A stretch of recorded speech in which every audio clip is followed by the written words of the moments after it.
तो जिनका बजट 25,000 के आसपास है उनकी सबसे बड़ी confusion nothing phone 2A by किया जाए या OnePlus Nord CE 4, बिकॉज एक का डिजाइन यूनिक है तो दूसरे में हार्डवेयर स्ट्रॉन्ग। तो आज मैं आपको बाहरी दिखावे से बचाकर आपका हार्ड एंड मनी सही स्मार्टफोन पर इन्वेस्ट करने में हेल्प करूंगा। इस वीडियो के मेनली 2 पार्ट होंगे। तो शुरू करते हैं नथिंग फोन 2A की कमियों से। नंबर 1, प्राइस के हिसाब से डिस्प्ले ब्राइटनेस कम है। iQOO Z9 जो इससे लगभग 4,000 रुपए सस्ता है, उसकी डिस्प्ले भी ज्यादा ब्राइट है। वैसे डिस्प्ले आउटडोर में यूजेबल है, लेकिन जितना पे कर रहे हैं उस हिसाब से ब्राइटनेस नहीं है। नंबर 2, परफॉर्मेंस पार्ट वीक है। वैसे इसमें MediaTek Dimensity 7200 प्रो चिप है और इस चिप के टोटल 3 वेरिएंट है, अल्ट्रा वेरिएंट, प्रो वेरिएंट और बेस वेरिएंट। लेकिन इन तीनों ही चिपसेट की परफॉर्मेंस ऑलमोस्ट इक्वल है और ये सेम चिप कुछ और स्मार्टफोन में भी है, जैसे Redmi Note 13 Pro Plus, Vivo T2 Pro and iQOO Z7 Pro और iQOO का latest iQOO Z9 and Vivo V27 के अंदर भी है। लेकिन इन सभी स्मार्टफोन से नथिंग फोन 2A का अंतुतु स्कोर कम आता है और इसमें स्टोरेज टाइप UFS 2.2 मिलती है, जो मोटोरोला अपने 10,000 के स्मार्टफोन G34 में दे रहा है।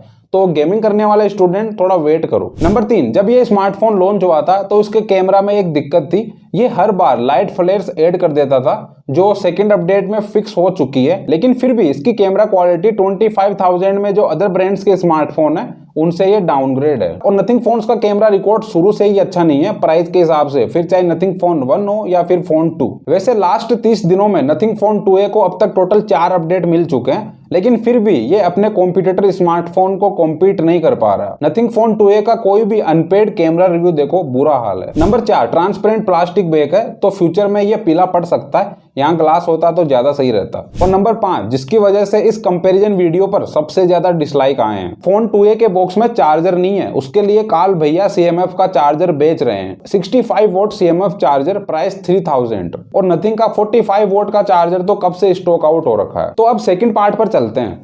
तो नथिंग फोन 2A बाई करना चाहिए या OnePlus Nord CE 4? वैसे मेरे हिसाब से कोई भी नया स्मार्टफोन लॉन्च होते ही बाई नहीं करना चाहिए, बट OnePlus Nord CE 4 में कुछ अलग है। हाँ, सच में कुछ अलग है। ये ट्राइपॉड यहाँ है और मैंने अपना मोबाइल कैमरा यहाँ चिपका रखा है। तो ये है SkyVic का मैग्नेटिक मोबाइल होल्डर, जिसे कहीं भी लोहे पर चिपका कर वीडियो बना सकते हैं। इसके साथ मेटल के ये 2 पीस मिलते हैं, इसकी हेल्प से टी शर्ट में इस तरह से चिपका कर सिनेमेटिक वीडियोस बना सकते हैं और इसको आप अपनी कार के डैशबोर्ड पर भी चिपका सकते हो और मोबाइल को बोतल पर चिपका कर वीडियो कॉल भी कर सकते हैं। प्राइस है 949, लेकिन अगर आप NKX 11 कूपन कोड यूज करते हो तो आपको 11% का एक्स्ट्रा डिस्काउंट मिल जाएगा। तो प्रोडक्ट बाय लिंक डिस्क्रिप्शन में चेकआउट करना मत भूलना। तो मैं कह रहा था OnePlus Nord CE 4 में कुछ अलग है। डिजाइन से शुरू करते हैं। इसका डिजाइन नो डाउट थोड़ा अलग है। एक ग्लास फिल्म के ऊपर कैमरा लेंस माउंट किए गए हैं। ये अदर स्मार्टफोन से थोड़ा अलग दिखता है। लेकिन क्या आपको कुछ साल पुराना OnePlus Nord याद है? बस उसके सिमिलर ही डिजाइन है। बैक कवर से तो बिल्कुल पता नहीं चलता। लेकिन इसमें ये ग्रीन कलर और ब्लैक कलर मुझे दोनों ही पसंद नहीं आए।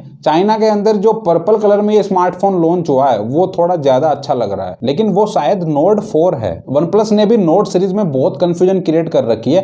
पहले OnePlus Nord CE Lite, फिर OnePlus Nord CE, फिर OnePlus Nord। मेरे हिसाब से सिर्फ 2 वेरिएंट ही रखने चाहिए, OnePlus Nord CE और OnePlus Nord। लेकिन डिजाइन पॉइंट ऑफ व्यू से नथिंग फोन 2A का डिजाइन यूनिक है। इसमें ये ग्लिफ लाइट्स अपने आप में एक नया फीचर है जो किसी अदर ब्रांड्स के स्मार्टफोन में नहीं मिलता। लेकिन इसका व्हाइट कलर ही यूनिक है, ब्लैक कलर तो बहुत नॉर्मल लगता है। इन दोनों ही स्मार्टफोन की डिस्प्ले क्वालिटी में बहुत डिफरेंस है। वैसे दोनों में एमुलेट डिस्प्ले है विद 120 हर्ट्ज रिफ्रेश रेट और डिस्प्ले साइज भी ऑलमोस्ट सेम ही है, 6.7 इंच। और डिस्प्ले बेजल्स भी दोनों ही स्मार्टफोन में काफी थिन है और सिमेट्रिकल बेजल्स है। बट नथिंग फोन 2A में 1080x2412 पिक्सल डिस्प्ले है, जबकि OnePlus Nord CE 4 के अंदर 1.5 के रिजोल्यूशन डिस्प्ले है। और मैंने वीडियो के स्टार्टिंग में भी बताया था कि नथिंग फोन 2A की डिस्प्ले ब्राइटनेस कम है। इसमें 1300 निट्स की पीक ब्राइटनेस मिलती है, जबकि OnePlus Nord CE 4 के अंदर 2150 की पीक ब्राइटनेस मिल सकती है। तो डिस्प्ले के मामले में OnePlus Nord CE 4 ज्यादा बेटर है नथिंग फोन 2A से। और परफॉर्मेंस के अंदर भी OnePlus Nord CE 4 ज्यादा अच्छा है, बिकॉज इसके अंदर Qualcomm Snapdragon 7 Gen 3 चिप मिलेगी और UFS 3.1 स्टोरेज टाइप होगी। और अगर इसको कंपेयर किया जाए MediaTek Dimensity 7200 चिप से, तो ये ज्यादा पावरफुल है। और गेमिंग के लिए MediaTek के कंपेरिजन में Snapdragon की चिप ज्यादा अच्छी रहती है। वैसे तो कैमरा क्वालिटी में OnePlus के बजट स्मार्टफोन इतने अच्छे नहीं होते, लेकिन नथिंग फोन 2A को OnePlus का लास्ट OnePlus Nord CE 3 वो भी बहुत अच्छे से कंपटीशन दे रहा है। तो मान सकते हैं कि OnePlus Nord CE 4 का कैमरा क्वालिटी ज्यादा अच्छा होगा। By the way OnePlus Nord CE 4 के अंदर 2 कैमरा सेंसर होने वाले हैं। मेन कैमरा होगा 50 मेगापिक्सल का, जिसमें सोनी का LYT-600 सेंसर यूज होगा और ये OIS के साथ आएगा। और 8 मेगापिक्सल का अल्ट्रा वाइड लेंस होगा जो सेम Nord CE 3 में है। लेकिन Nord CE 3 में 50 मेगापिक्सल का सोनी IMX890 सेंसर था, लेकिन इस बार LYT-600 सेंसर यूज किया गया है। बट दोनों ही लेंस की कैमरा क्वालिटी ऑलमोस्ट सेम है। सेल्फी कैमरा में भी कोई अपग्रेड नहीं है Nord CE 3 से। सेम 16 मेगापिक्सल का सेल्फी कैमरा हो सकता है। और वीडियो रिकॉर्डिंग के अंदर शायद बैक कैमरे से 4K तक का ऑप्शन मिलेगा,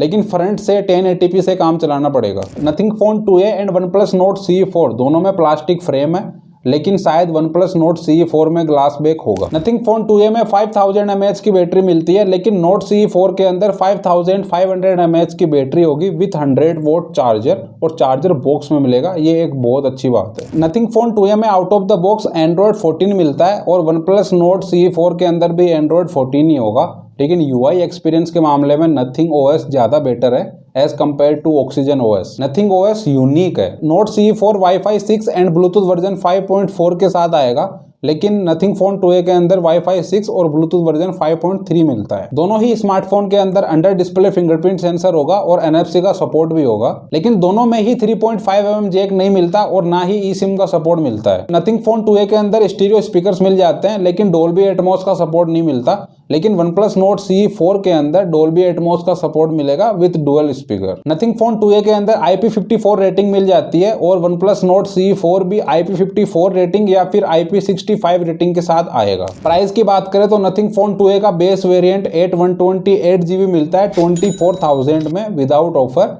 और इसका 8/256GB वेरिएंट मिलता है 26,000 में। और OnePlus Nord CE 4 का बेस वेरिएंट 8/128GB 25,000 में लॉन्च हो सकता है, और इसका हायर वेरिएंट 8/256GB 27,000 में लॉन्च होगा। और वैसे Nothing Phone 2a की आउट ऑफ स्टॉक प्रॉब्लम को फेस कर रहा है, तो ये एक प्लस पॉइंट हो सकता है OnePlus के लिए। तो मेरे ओपिनियन के हिसाब से अगर एक वर्ड में बोलूं तो OnePlus Nord CE 4 Nothing Phone 2a से हर मामले में ज्यादा अच्छा है। लेकिन अगर आपको पब्लिक से थोड़ा डिफरेंट रहना है, आई मीन कुछ यूनिक चाहिए, तो और परफॉर्मेंस से इतना फर्क नहीं पड़ता, कैमरा क्वालिटी भी ठीक ठाक चाहिए, तो Nothing Phone 2a best option है। Nothing अपडेट बहुत जल्दी देता है, और इसका UI एक्सपीरियंस एकदम क्लीन और यूनिक है। ब्रांड वैल्यू के मामले में OnePlus आगे है, लेकिन Nothing भी इतना पीछे नहीं है। ऑनलाइन मार्केट में Nothing की भी अच्छी खासी पहचान है। लेकिन अगर आपको एक बैलेंस्ड स्मार्टफोन चाहिए तो OnePlus Nord CE 4 best option है।